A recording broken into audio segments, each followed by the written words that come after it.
Okay, real quick, getting into the swing of things again. This next video is Edomites. Judea, Black, Shalom L'Chaim, purified drink of water. They got it, is up there. Shouts out to the 12 tribes. Support the people, not the cause, man. Stand for Israel, but stand for Palestine. When you go stand for Palestine, stand for Israel. Because you can claim land, but not in our name. No, not me, and no, not this time. You know, that ceasefire was crazy. How it took forever for people. It took forever for them to stop shooting and killing motherfuckers just to get the war in the way they needed to get the war in. But I don't think that's the kind of war that they wanted the war when they warred it. I think they rather fuck with the people. I think y'all rather fuck with the people because of y'all cause. You know? That shit crazy. I want y'all to fight cause for cause, man. Leave the people alone. We support the people. That's enough of all that. I just talked about the Edomites. Let's talk about Hausa, okay? Judea, Black, Shalom L'Chaim, purified drink of water. They got it, is out there. Shouts out to the 12 tribe. Wait, I believe this is supposed to be Edomites. It's supposed to be Edomites? Cue that music I like.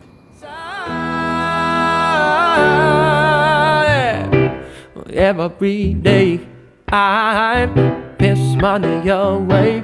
I'm a material slave.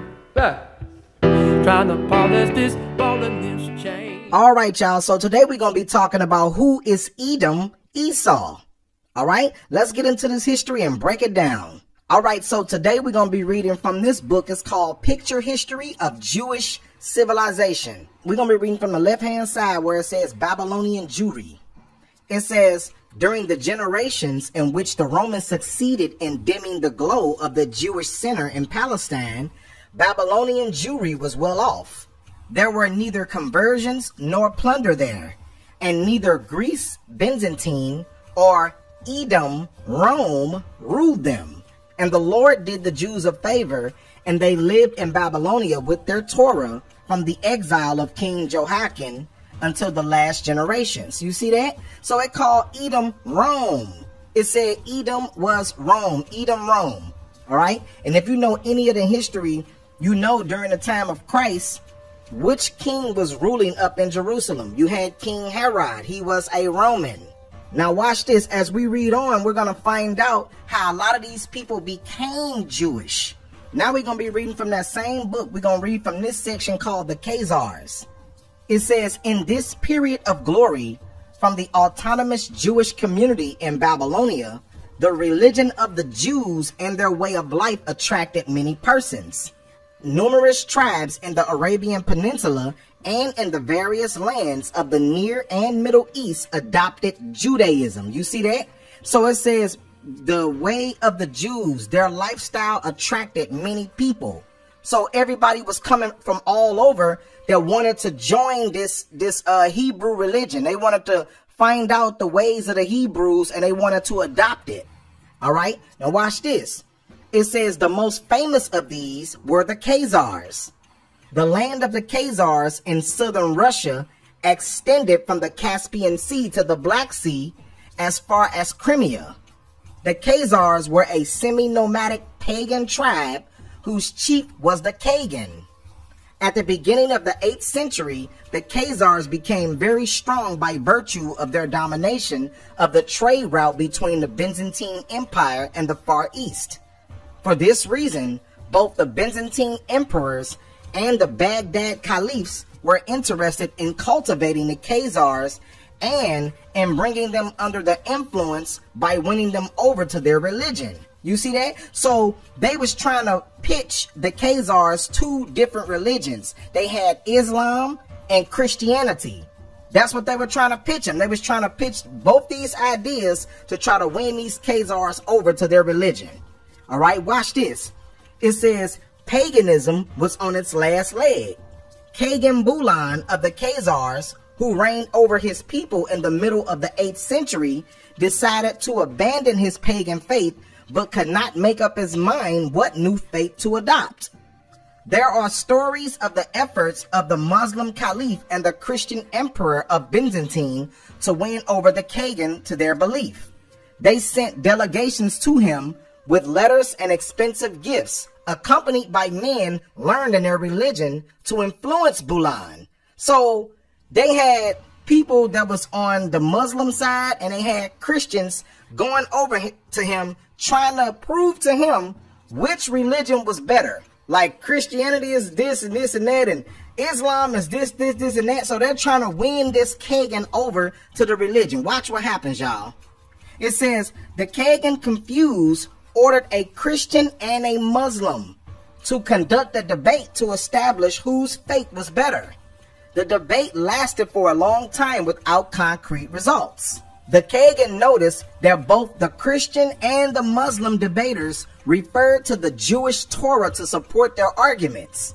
The Christian priests admitted that the Jewish religion was superior to that of Muhammad, and the Muslim Imam asserted that Judaism was better than Christianity. This being the case, the Kagan decided to adopt the faith of the Jews. You see that? He summoned a Jewish scholar to teach him the Torah.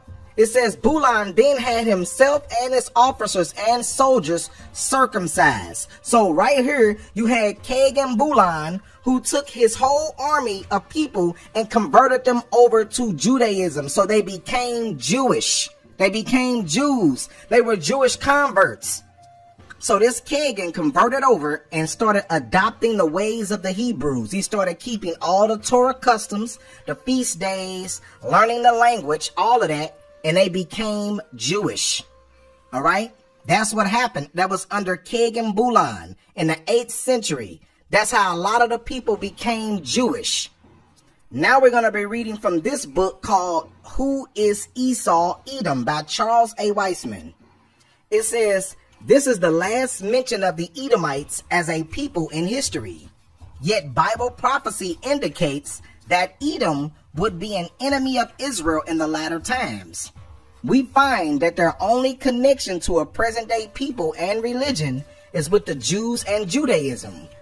We thus need to trace back the origin of the Jews to see who they are and how they fit into the puzzle of who is Esau Edom. It says the origin of the Jews. It says the Jews of today fall within two main types, the Sephardic Jew and the Ashkenazi Jew. The Sephardim are also known as Spanish Jews and constitute about 5% of the Jews in the world. The Ashkenazim are the East European Jews, which are found in Poland, Russia, Germany, and Western Asia. This group of Jews make up 90% of the so-called Jews in the world.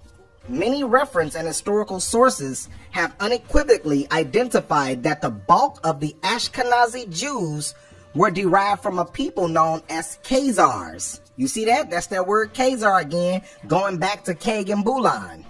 It says, the original Jewish encyclopedia of 1905 revealed that the main stock of the Jews came from this Asiatic people known as Khazars. So that's going back to Kagan Bulan, the one that converted over to the Hebrew religion. It says Khazars, a people of Turkish origin whose life and history are interwoven with the very beginnings of the history of the Jews of Russia. Historical evidence points to the region of the Urals as the home of the Khazars. You see that? As the Khazars left their homeland of Khazaria and migrated north and west, they lost their name and became known as Jews. Their Yiddish language and alphabet is not that of the Israelites, Phoenician Greek style, but an amalgamation of Aramaic, medieval German, Slavic, and Russian dialects. The best historical evidence therefore shows that the Jews are not descended directly from the Israelites of the Bible, but derived much of their ancestry from the Khazars and other people of Turkish Asiatic blood. So these were the same people that came from the Kagan Bulan, the one that converted over all of his army over to the Hebrew way of living. They started learning the language. They started becoming Jewish. The Khazars are also of Edomite stock, and both stocks make up the present-day Jews. As the historian H.G. Wells states, the Idumeans, Edomites, were made Jews, meaning they were converts. They converted over.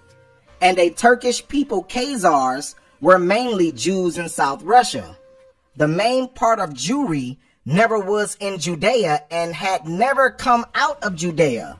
According to the Jewish encyclopedia, The original stock of the Khazars came from the land of Edom. You see that? So the Khazars that came from Kegan-Bulan, okay, in the 8th century, all those people converted over to the Hebrew way of living after they had that debate about Islam and Christianity.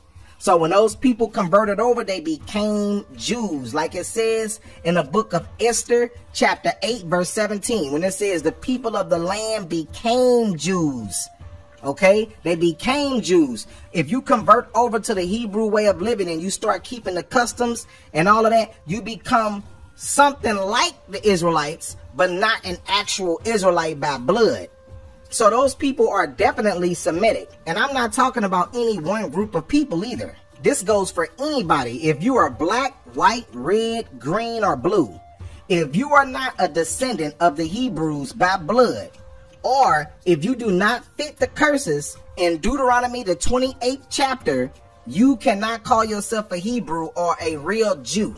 You have to fit the curses according to Deuteronomy 28. So if those curses didn't happen to you, you cannot call yourself a Jew. This is a book called Classic Biblical Baby Names by Judith Tropia. All right. This is the definition of Esau. At the bottom it says, of interest, according to the commentaries on Hebrew scripture, Esau is considered a significant character in world history and the forefather of the Roman Empire. You see that? It calls Antipater, as y'all see, it calls Antipater the Idumean. It says Antipater the Idumean. Idumea is what? A Greek and Roman name for Edom. Okay? Idumea is a Greek and Roman name for Edom. So these people were Romans. When the Israelites left Jerusalem in 70 AD, after the Romans came in and sacked Jerusalem, the Romans took all of the Hebrew, all of the scrolls, all of the everything. They took everything out of Jerusalem with them. Okay? The Romans came in there and they started taking all of the history, all of the Hebrew history with them. So they mastered the language, they mastered the culture, and became Jews. That's how some of them did. That's some of them. The other part was with Kegan-Bulan, the ones who converted over. Okay, so it's a mixture of the people. It's a mixture of people that make up Jewish people. It's a mixture of them. I'm not saying all of them, but it's a mixture of them that became Jewish. That's how they became Jewish. Let's go to the Zondervan Bible Dictionary. On the left-hand side, you see it says Idumea. It says pertaining to Edom.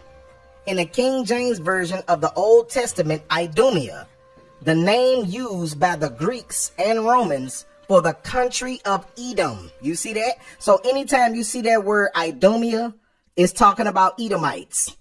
In Amos 9 and 11, it says, in that day will I raise up the tabernacle of David that is fallen. And the tabernacle of David is the 12 tribes of Israel. All right? Because the kingdom has split up between two nations, between Jeroboam and Rehoboam.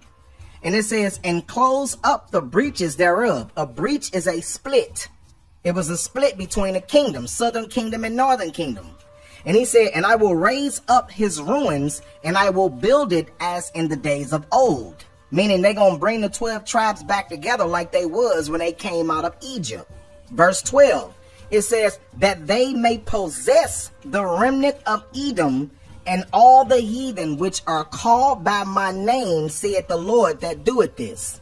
Who are the heathen that was called by God's name? The Edomites, the Idumeans. They call themselves Jewish.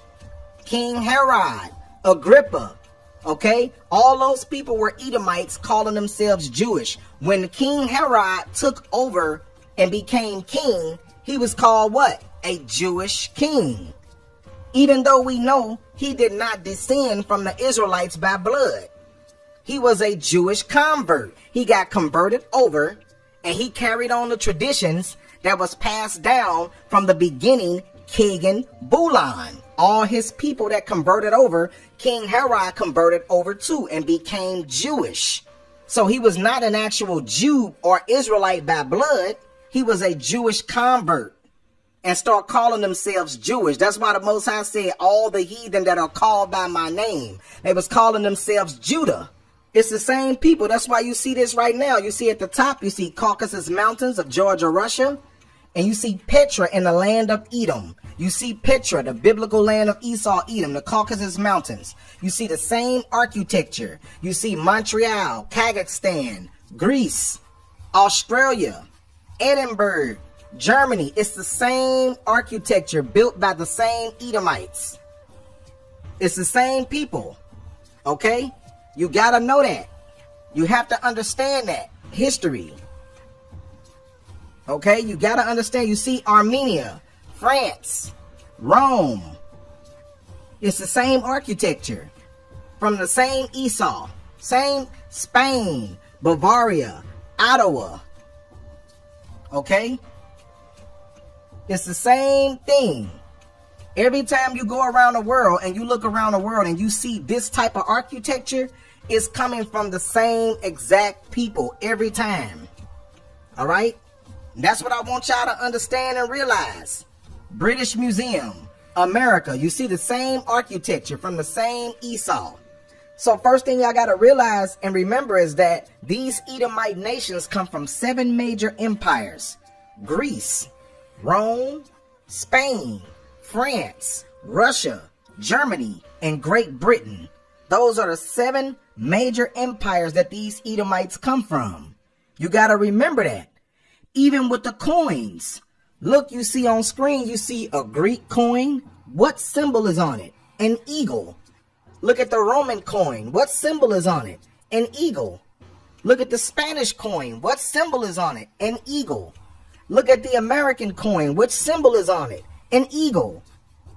Even when you take your dollar and flip it on the back, you're going to see an eagle on it. It's something about that eagle that these people like.